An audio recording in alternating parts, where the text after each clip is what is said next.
Episode 856, What Can You Learn from What You Teach? Moms, it's time to rediscover, rejuvenate, and renew who you are in mind, body, and spirit. Welcome to Create Your Now, Your Best Selfie, the show to help you do just that.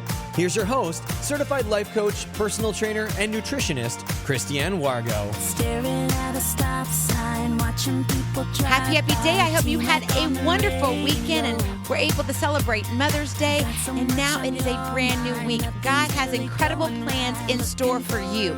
Open up your mind, your heart, your body, and allow yourself to feel His presence. Today is all about mindset. It's Mindset Monday. What can you learn from what you teach? I want to go deep today. So before we jump into that, I've got to give a huge shout out and welcome to all of our brand new family members. Welcome to this incredible family. I'm so delighted of your presence.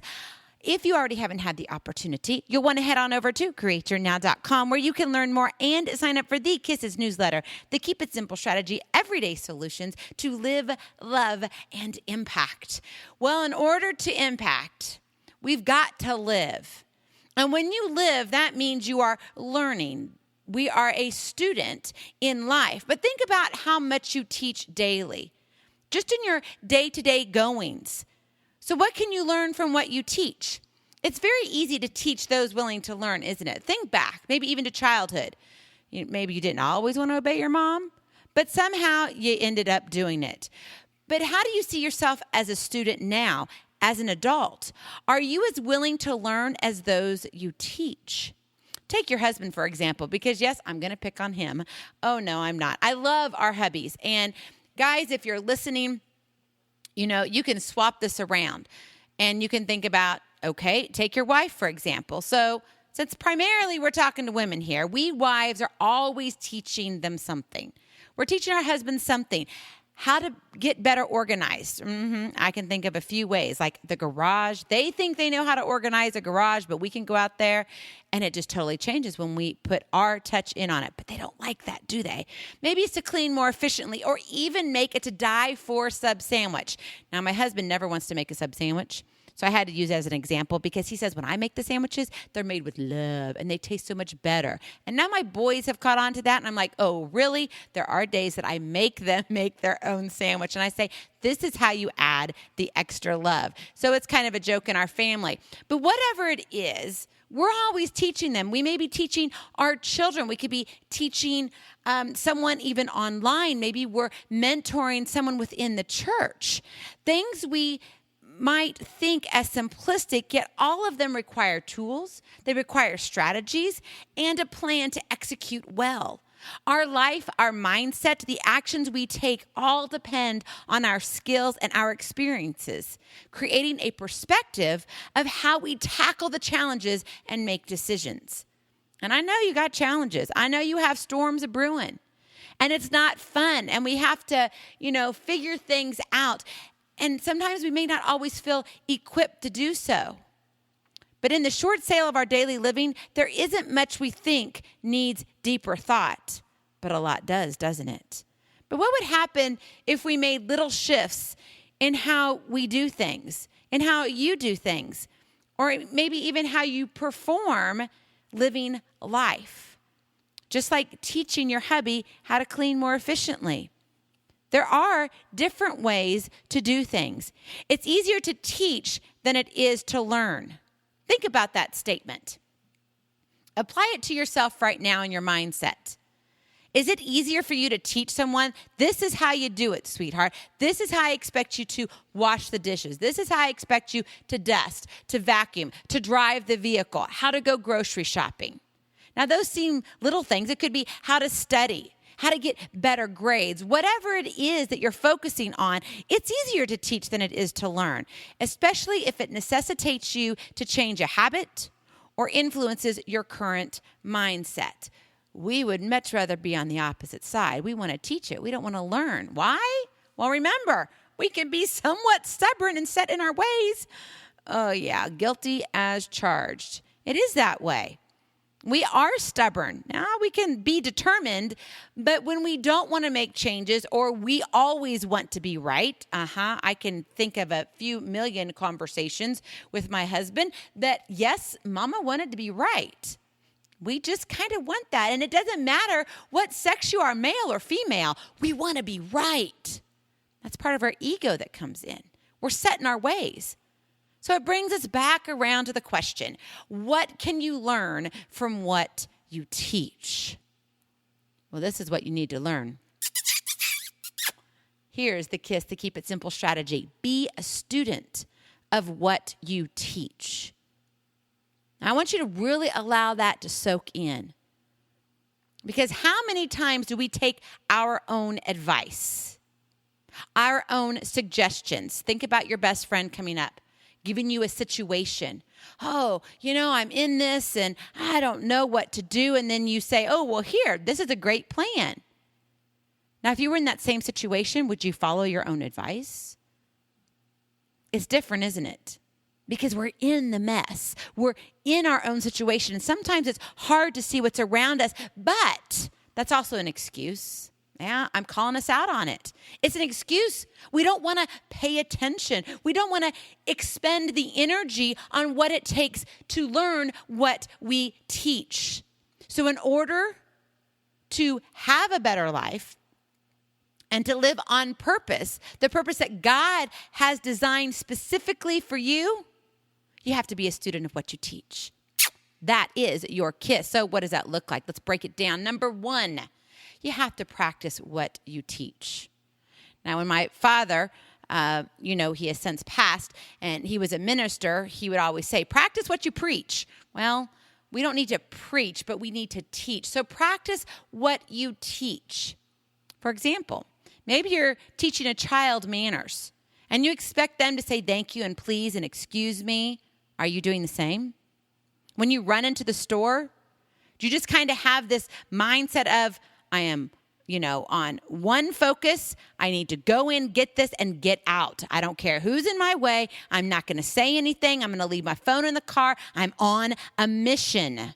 Oh, I can tell you how many people do that a day because I run into them in the stores.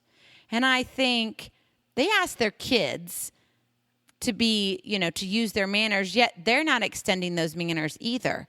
I just sit there and scratch my head. I'm thinking double standard, and it goes beyond a double standard. Be a student of what you teach.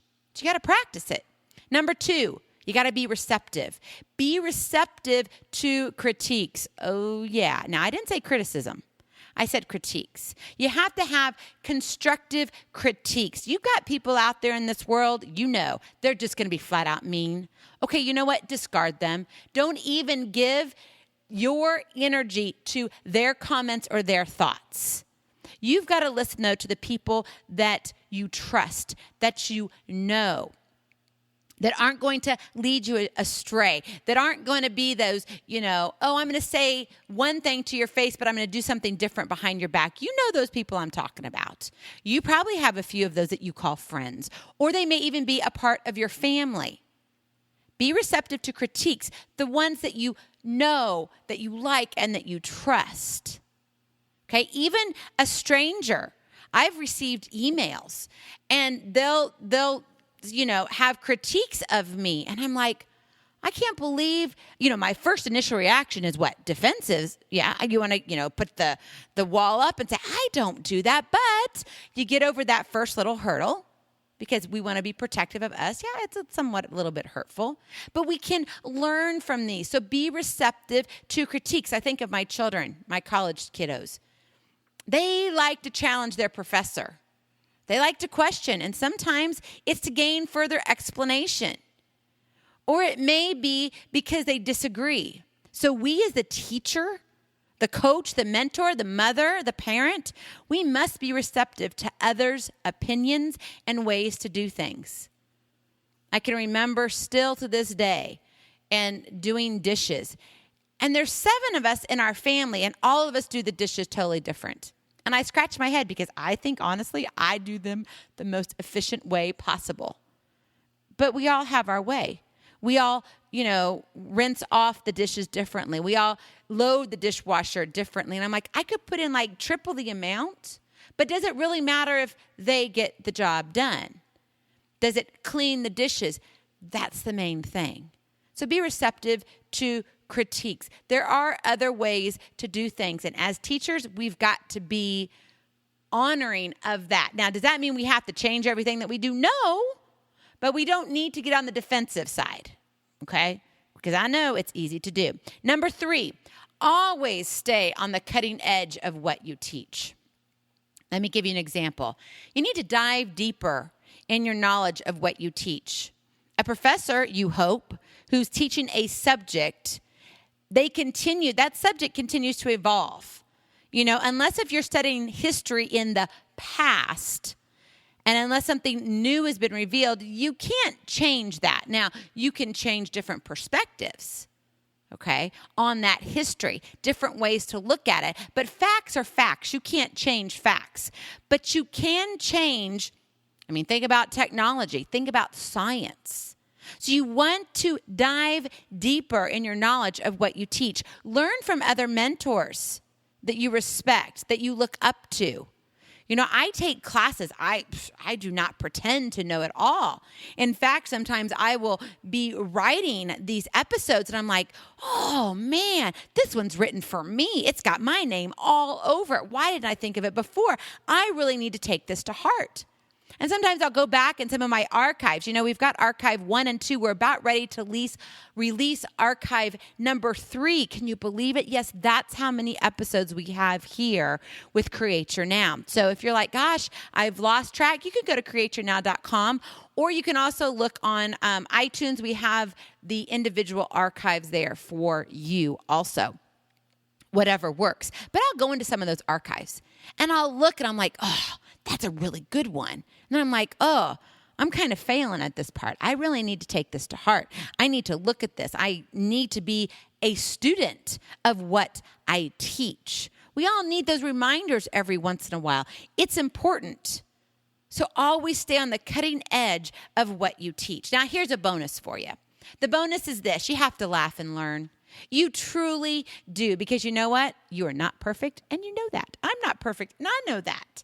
We may think we are. We may think we have all the knowledge there is, and we are the number one. But we're going to make mistakes. We're going to fall down. We're going to hit some major speed bumps. We may hit a few brick walls, too. And when that happens, you got to laugh. You got to roll with the punches. And then you learn from those. You're going to make mistakes. And I promise you, God takes those mistakes and turns them into blessings. Let him do that for you.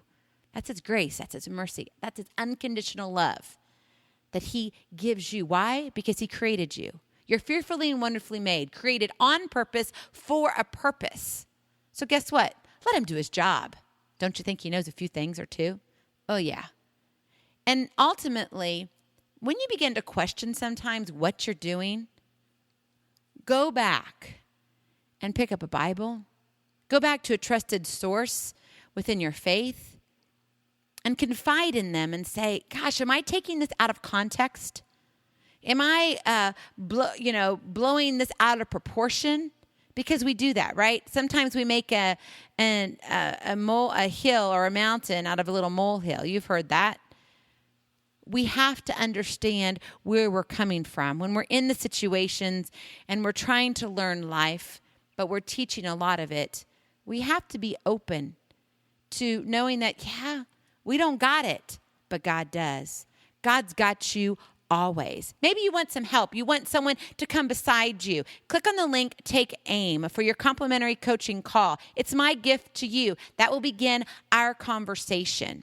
Remember, one step at a time leads to miles of greatness. Go out and be a student of what you teach. Live, love, and impact. I love you so very much. I cannot wait to see you on the other side. Blessings, love, and lots of hugs. We'll talk to you real soon. Bye-bye. Feeling inspired, ready to train for life and love your journey? Visit createyournow.com for more incredible resources to help you along the way. We'll see you next time on Create Your Now, Your Best Selfie. And remember, always be sure you consult your physician before beginning any health and fitness plan.